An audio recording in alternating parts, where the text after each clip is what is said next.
día, mientras Jesús y sus discípulos compartían una comida, Jesús les dijo que esperaran en Jerusalén porque el Señor les iba a dar un regalo increíble. Jesús les dijo que actuarían como testigos ante todo el mundo sobre las grandes obras que hizo Él mientras estuvo en la tierra.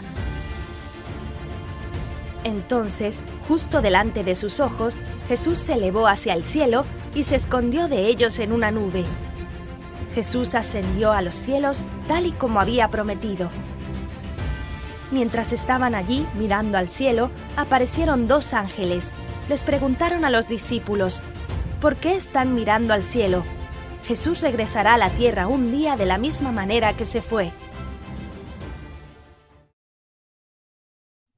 Después de ver a Jesús ascender hacia su Padre en el cielo, los discípulos comenzaron la caminata de un día de regreso a Jerusalén.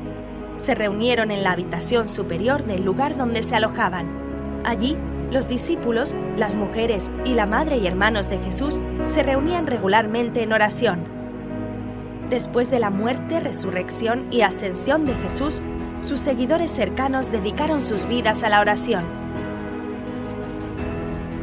En lo que parecía un día normal, el grupo de seguidores de Jesús se reunió como de costumbre en la habitación de arriba para orar y comulgar, cuando un sonido como una ráfaga de viento poderoso del cielo llenó repentinamente toda la casa.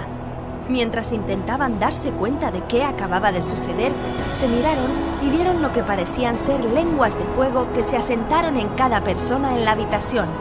Este fue el regalo que Jesús prometió que vendría, el Espíritu Santo.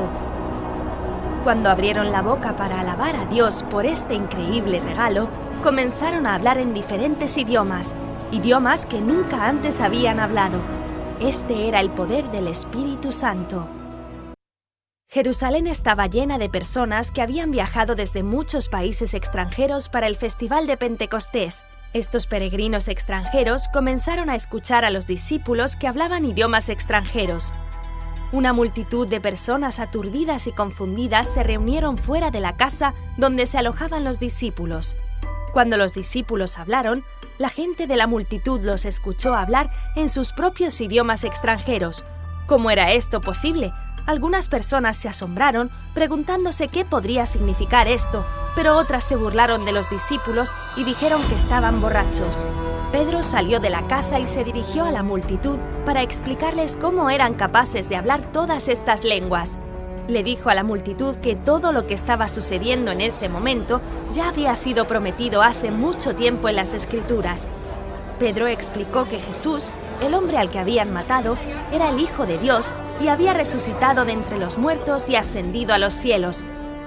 Pedro dijo: que todos en Israel sepan con certeza que Dios ha hecho que este Jesús, a quien crucificaron, es el Señor y Mesías.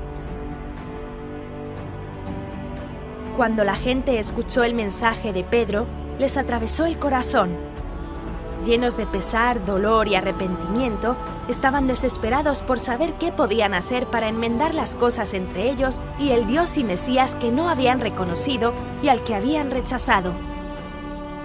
La gente de la multitud le gritó a Pedro y a los otros discípulos: ¿qué debemos hacer para salvarnos? Pedro compartió con ellos el sencillo mensaje del Evangelio: alejarse del pecado, acudir a Dios y bautizarse en el nombre de Jesucristo para el perdón de sus pecados. Pedro continuó predicando a la multitud, diciéndoles que la promesa del perdón de los pecados a través del arrepentimiento y el bautismo era para ellos, sus hijos y todos los que creyeran que Jesucristo es el Mesías. Pedro instó a la gente a salvarse y alejarse del camino de los malvados líderes judíos. Cerca de 3.000 personas que escucharon el mensaje de Pedro ese día creyeron y fueron bautizados. Se dedicaron a las enseñanzas de los discípulos sobre todas las grandes obras que Jesús había hecho y su llamada para que nos amemos. Este grupo de nuevos creyentes se reunió para aprender, comulgar y orar juntos, tal y como lo hacemos hoy. Este fue el nacimiento de la Iglesia cristiana.